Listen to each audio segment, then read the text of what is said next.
I went to go get this job, and when I went back, they were all excited and, yeah, come back over. We want you to meet such and such. And I went back, and when I did, they were all just so totally different. And I said, what happened? And they said, we don't need anybody right now. And they wouldn't even look at me.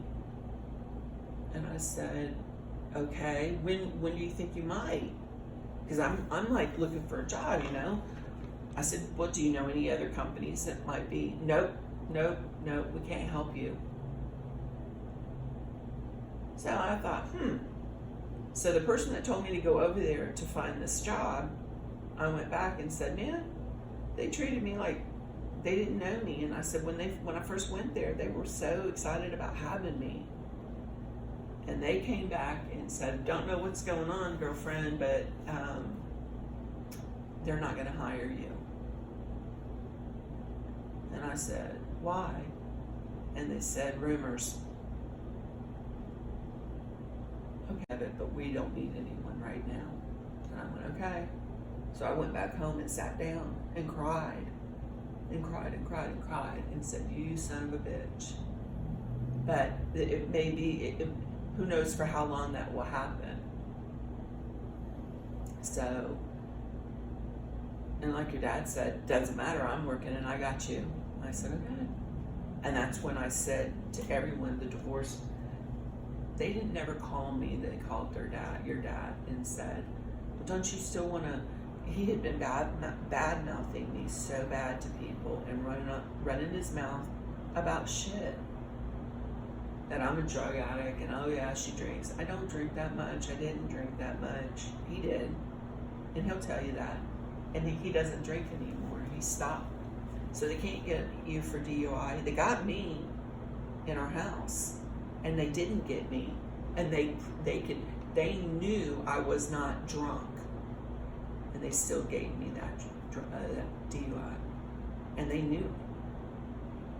So okay, I swallowed that one, and I have to wait a certain amount of time before I can go back to work, because that's got to fall off my record. In other words, I can't, because your statistics are, if you've gotten a DUI, you're going to get another one within so many hours, actually, within so many days. And you know what? People do it all the time. So they're right with the statistics. They see people go and get a DUI within 6 months to a year after they've gotten off probation. 2 years, they get another one. Within 3 years, they said you'll get another one. And I've been almost since 13, 14, 15, 16, 17, 18, 19. This will be my 6th. When I hit 7, so your dad's gotten one. And he wouldn't go get a job either. He couldn't get a job for 10 years. And then he got one. And he's never had one since. But he got into a wreck and everything, so I didn't. Mine's a whole different. They couldn't prove nothing. So anyway, there's a lot more to it than I'm telling you, but with information, it makes you more powerful. And the one thing they want is you to get away from me, so I quit telling you things. So I quit, I shut it down, and they can get somebody. Well, at this point, Christopher, you're not under mom and dad. It would be on you and your life going forward. If you were to get a felony arrest, you will not work, no matter how much of a degree you got. I'm saying, okay, I've got my son in front of me that owes a lot of money, that has not even had a job. And let me tell you, the job is going to trump a college education. The experience of that is going to trump that. And you are very close to having it. So now what you can do is go out and get a job in the field. They do not hire people without a degree. If you keep telling yourself that, somebody will hire you. They literally said that. Do you know how many labs have sprayed up because of the CBC? And they're all losing these biologists to go over there and work. This is an opportunity for you to get your foot in the door if you change your attitude. And tell them, yeah, I ran out of money. I can't go back until I start working, and I want to work in my field. And they're going to go, oh. And they open doors for you all of a sudden. And all you're saying is, I want to get in the door, pay off the debt, and then I'll start again with college. But I want to work in my field anywhere that you have. And they will. And just because you don't have that, if they like you and like your work, they're going to promote you. They're going to move you up. And you're there. So somebody comes in there and they got this BA degree, and you've been there 3 years with almost that BA degree. They're not going to go over you unless, of course, they like them better, or they're going to give them a better chance. Then that's when you say, okay, I know how this company works. Because see, in the medical field, Kylie's mom and dad, Kylie's dad went back to school and got a better education. Baptist Hospital wasn't going to give him that job. They weren't going to promote him. So he said, fine. So he quit and finished his degree at home. And he took off like 4 months while she worked and supported their family. He got the degree at Christmas. He graduated with it. And Sacred Heart picked him up. And he didn't go back to Baptist. And he got his job that he wanted. So you have to leave sometimes companies in order for them to rehire you in that position. Because companies won't hire you in that position by promotion. They only will hire you if you come in and you have it. You get in and find out who and what.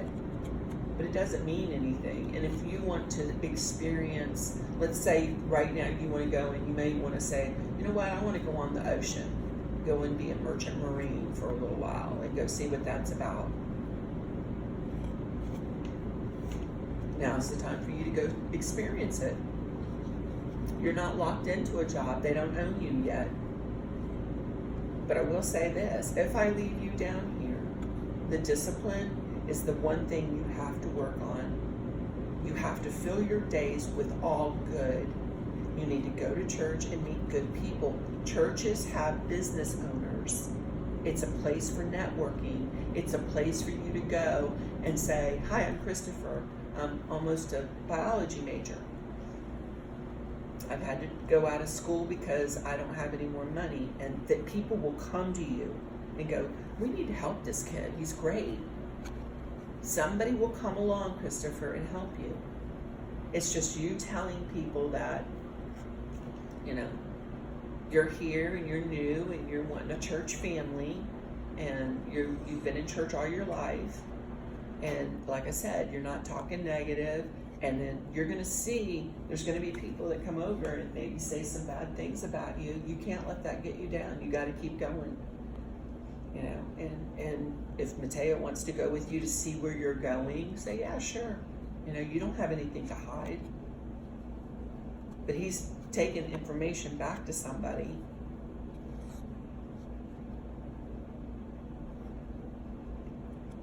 Informants are right together with you. They try to get as close as they can to know everything you're thinking and where you're going next. My whole thing is I wouldn't tell him that you're looking for a job. I would leave, go to Tampa. You can use their library even if you're not a student there. You can go in there and go on their computer system. Nobody would know that you're looking for a job or what you're doing or anything like that. You're not withdrawing yet unless we get accepted to another place, because you're going to have to apply to other colleges. You're working both ends of it. But I'm going to be honest with you, the job experience is going to be really the good thing for you. And I would go to every, like that Chewy, there's a Chewy place up here in Lutz, or wherever we passed it coming down here. And that's dog food. Dog food companies hire biologists. All these biologists that have been working in these jobs for 12 years have seen an opportunity to go into this marijuana shit. And they're paying big bucks if you'll come over. And it is going to grow. I mean, that is something that you might want to look into as well, because it's starting out just like you're starting out. But they've lost these people. people are moving around and shifting around and stuff. So you have an opportunity in your field without a degree because you're that close. If you only had 60 hours, I would say no way, they're not gonna let you. But you're down to the end of it. So I say, let's pull back, get a job, and see if we can knock some of this debt out. I can help you with rent, and you're gonna pay the debt. You're gonna pay back what you owe. And that way, when you restart college, you're debt free with college, and who knows where an opportunity might come. But I will say this, if you don't go anywhere and you don't do anything as far as networking, your opportunities aren't gonna come. And people, old people, love helping young people. If you get into a church and you get into a group of men, older, the men's group, old and young together, they get to know you, Christopher, and that trumps anything that anybody might say about you. When people get to know you and watch you, it's no different than your professors in Tampa saying, no, that kid never hurt nobody. What are you talking about? There's no way, he's too sweet. He's too much of a nice guy, and you are. You have been hurt. If you go to talking to anybody about that, you need to make sure it's a damn good lawyer. And nobody else. Because to go rattling off at the mouth, which is what people do, and they hope that you do, you rattle off shit to somebody that you don't know that cannot help you but hurt you. And when you have a problem, this is in the Bible. When you have a problem in life, you go seeking out the person that can help you with that problem. You don't tell every folly that comes in front of you, hoping that somebody that has no clue about any of it could help you. Why would you tell somebody that you know could not help you with it? And if you have been in a situation like that, you need to come forward and help that other person. Because when you are a victim of something and keep it a secret, then you become part of that robbery. You become an accessory to the fact, and you go down with other people. If you are in a situation where they go in and rob and you didn't rob, and you get in that car and they drive off with all the goods and you see it, you become now a part of it. And by the simple fact of you not opening your mouth and saying anything makes you an accessory instead of a victim. They did get arrested, but they're going to get hit with something.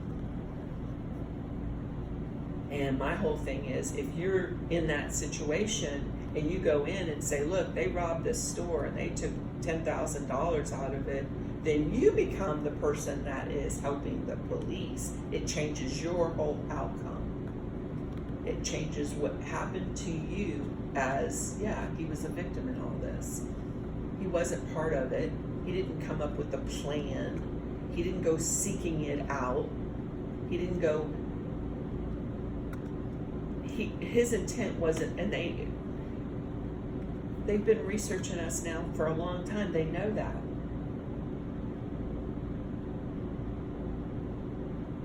They've also proven that this girl isn't into drugs. In it, you come forward, you saw something, you told, you're no longer a participant. I don't care who it is. In other words, if they've got something on me and they think I've done something like feed you drugs and shit, okay, arrest me. That's not what happened.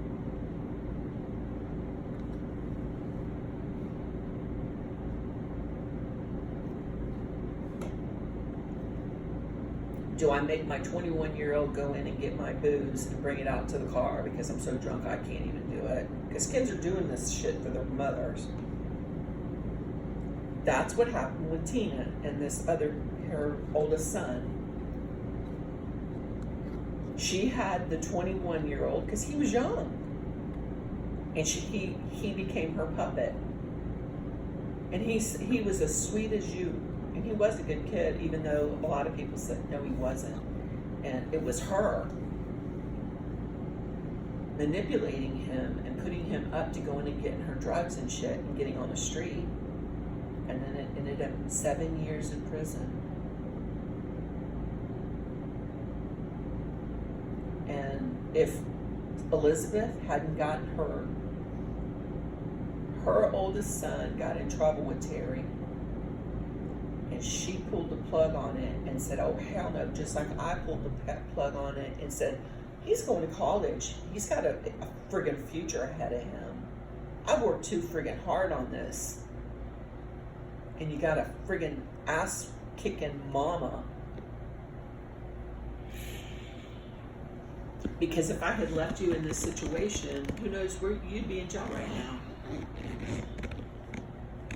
And people would have seen to it.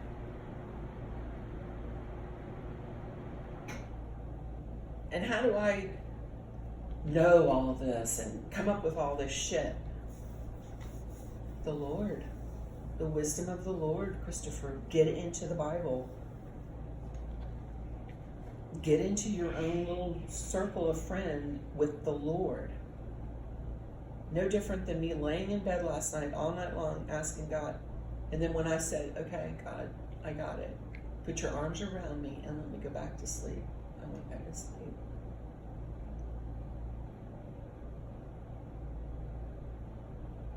But there's nothing bigger than that. And there's nothing stronger than that. When I had my family, I had been chewed up and spit out by so many friends. And made some of me. Not really. I see what you think.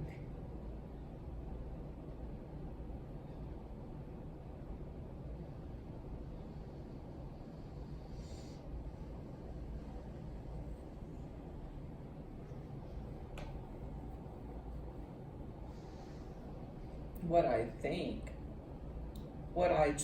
how I live. I do not. But if you come up cussing me out and effing me, I won't never help you because I'll let you figure it out. A big part of their life. And telling me the truth. Mom, I have to knock this girl up, and I don't know what to do. It can happen. I hope and pray it does. Right now, that's what you need. A good dose of life. The only way you're going to meet a nice girl is going to church. And there's not so many nice girls at church because they can be bitches and little brats. But if you meet somebody at church and a good person, and I'm not talking about the perverts at church, because there's a lot of perverts that are mixed in this pot. I'm talking about law-abiding, good men that have a good family and a good foundation and a good that. They're going to cuddle you and, oh, it's going to be okay. They don't do that either. That's already happened. I'm not doing that anymore with you.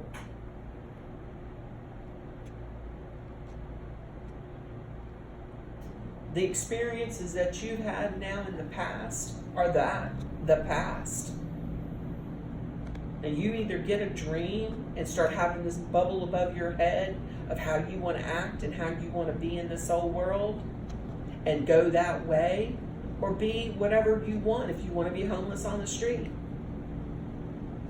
I'm fixing to hand it to you. And it all is going to depend on how you react to me and to this occasion.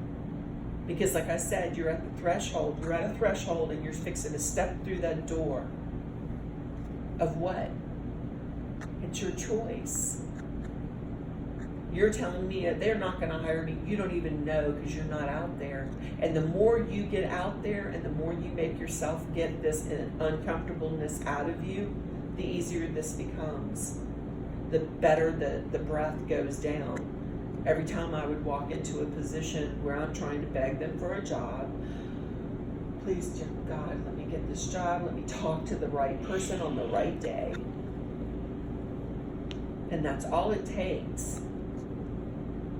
And somebody not coming in behind you, stabbing you in the back. Saying, oh no, you don't want to hire him. He's a pervert and he's all kinds of shit.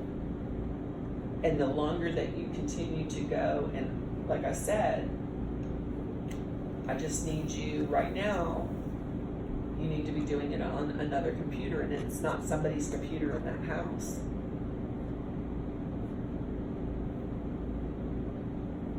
Doing it face to face and them not knowing where you're going. There is a thing on your car though that they can, I'm sure that they know where you're. I don't know. I don't care. But if I don't have this conversation with you, which I've thought about, just letting you go because you're not going to believe me anyway. But at least I forewarned you. Now you can either take it or leave it. You can do whatever you want with it. It's going to be your life.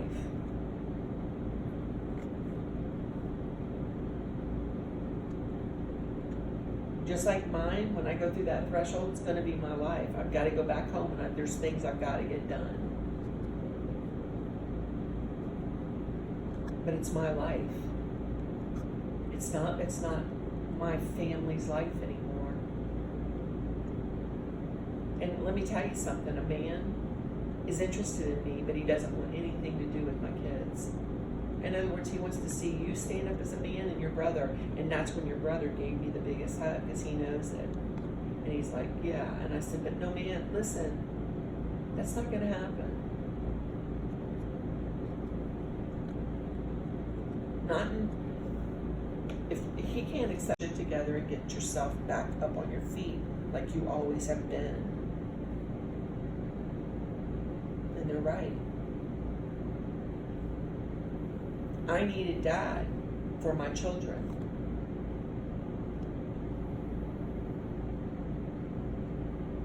I didn't need Dad to help me. Shit, I was the one that helped your father. Your father had never had a job till we got married at 38. And in the is past. Looking forward, you can't use that as a crutch or something that's going to weight you down. And it has. You're going to have to say to yourself and be stronger and strong enough to separate it until you get your life together.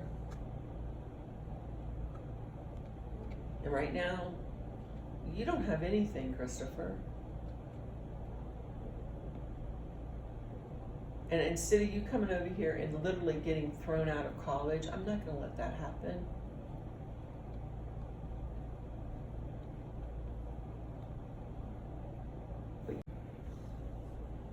And it's better that you go forward as opposed to being taken in.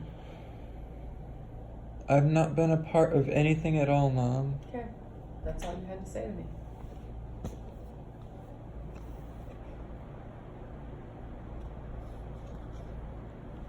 Then go get your life together. And this isn't goodbye. This isn't any. He's claiming, well, I have no savings. This rental business, I told him not to do this. I don't want to do this. This is not going to make a lot of money. Yes, it will when we sell. I'm like, well, it's called life, honey bunnies. And they go, well, my mom won't talk to me like this. And if I don't talk to you like this, shame on me. But now that I have let you go and you showed me what you're about. Okay? Just, all right, let him figure it out. Well, I'm not going to just throw you out there to the woods, just like I told Alexander. And he was upset because he was scared to death that we weren't going to go to Oklahoma. I said, we're going. And I wanted us to go back out there and have a vacation. And we could have stayed in his apartment because he had the extra room. And then we got bit. I needed things done. I needed caught up. And it's just like, I tell him, well, it's me helping you and you helping me. If I call you and say, look, I need you guys, you're going to come and say, okay, Mom, what you need? It's not going to be, and then if you come in my world and say, Mom, I don't like this man that you're around, okay, I'll get rid of him. If I say that to you, you better, your little antennas, I know love and everything else is great when you're young, but both of your little antennas better be going off. No different than me screaming at Alexander to let Kylie go. Because Kylie was weird and always had him in his room crying and pleading with her. And then I heard him in there crying. I've done nothing but try to make you happy, and the more I do to try to make you happy, the more miserable you get, the more she wants. Let her go and figure that out. That's her mother. To my phone knew it. And I'd been there like almost to closing. I had sat there probably 6 hours. I don't know, it was a long day though for me because they wouldn't give me my phone back and they wouldn't give me my new phone and I wasn't leaving. And I was trumping things and then the phone kept ringing and they kept saying yes, yes, and they weren't saying anything. So it was somebody on the other line asking questions. Is she still there? We need you to put something in her phone or whatever. I know that this phone is all fucked up. And you know what? I let them follow me because I'm not doing anything wrong. So I'm saying to you, as long as you know you're in the right, you're not doing anything wrong, you have nothing to hide. I have nothing to hide. The guy that sold me your phone, they arrested him, I have a feeling, because he hasn't called me back. And I think he would have called me back. He was 22 years old, and he said, I wish I had a mom like you. I wouldn't be in the shit I'm in now. And I said, well, you're gonna have to get enough strength from you to get out of the shit you're in, if you're in shit. Because anybody can turn themselves around. Anybody can walk away from a bad situation. Anybody can get out of a relationship. You know how? They open the fucking door and walk out.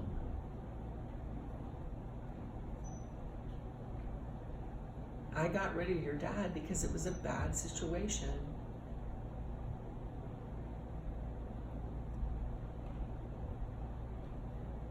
And now I'm going to be getting out of our house. It is a bad situation. And you won't help me. Nobody will. I'll do it my fucking self because I got that much determination and that much power and drive behind me. And the strength. Where will I come up with that strength, Patty? I will. If I have to move every box by myself, I will do it.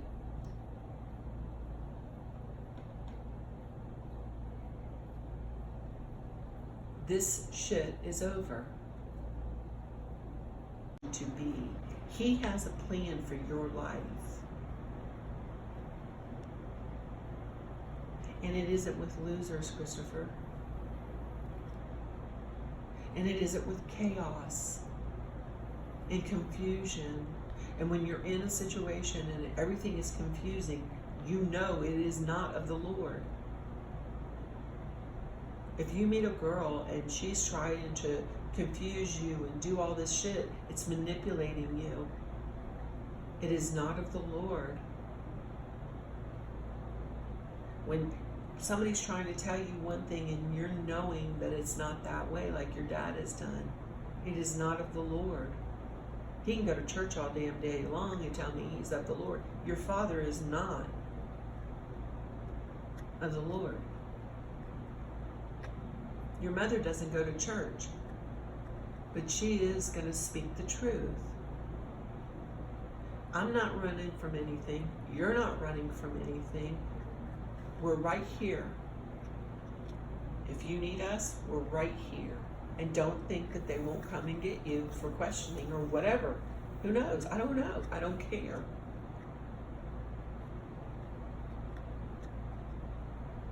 But I'm telling you, and you better listen to me. If they come for you, it's worse than you going to them. And if you were in a car and something bad happened and you didn't come forward with the information, they can get you for it. And you didn't do anything. You were just there. That's bad. It can be. It can be bad. You're part of the problem. You're a part of the confusion or whatever it is. Or you're going to have answers for them. If somebody's hurt you, you're a part of that. That's where it becomes, okay, you were part of it. I'm not. I've done nothing, and nothing has happened to me, Mom. Christopher, I know that sex has been involved, and I know you were part of something. And I know that they're trying to tell me that you're a faggot and gay, and there's a lot of people that hate faggots and hate gay people, and they will do nothing but take you down.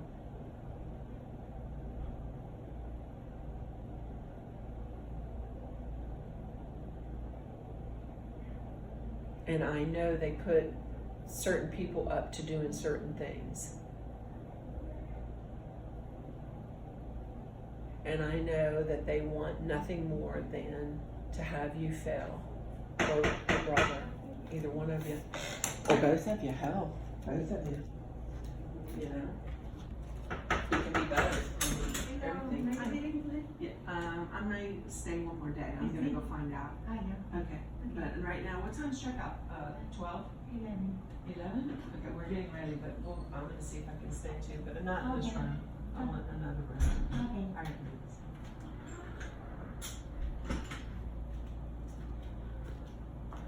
And I know this conversation, you won't remember it tomorrow, but you better listen to me. And like I'm telling you with studying, change, whatever it is your job. I have a girlfriend that went for a psychology degree, got this counseling job with a huge state company, and it pretty much did her in. I mean, she could not keep from crying. She was dealing with sadness every day, all these sad stories of these children being abused. See, that's another thing. Have I had sex with my kid? They've checked everything out. They checked out, do I cook for you? Am I a good mom? Am I a good nurturer? And of course now they're like, man, some people, informants, are like, leave the girl alone, and they won't. And then that's where this is all changing. This dynamic is changing. I got certain people saying certain things about me over here, and these people have been watching me, not knowing anything about me, and are saying, this is a lie. Leave this girl alone, and nobody will. And they're seeing now, this is wrong. And informants can do whatever they want. They can tell them whatever they want. Mateo has probably said he is the nicest guy I've ever friggin' met. I don't know what y'all are saying or thinking. He was raised right. He's got good morals. He's got a good personality. He's just mistakenly quiet. Who cares? There's no sin in that. And so he has something he has to do, but to what degree? He can help you. That's why I'm bringing you back to him. Because the more you stay with him and the more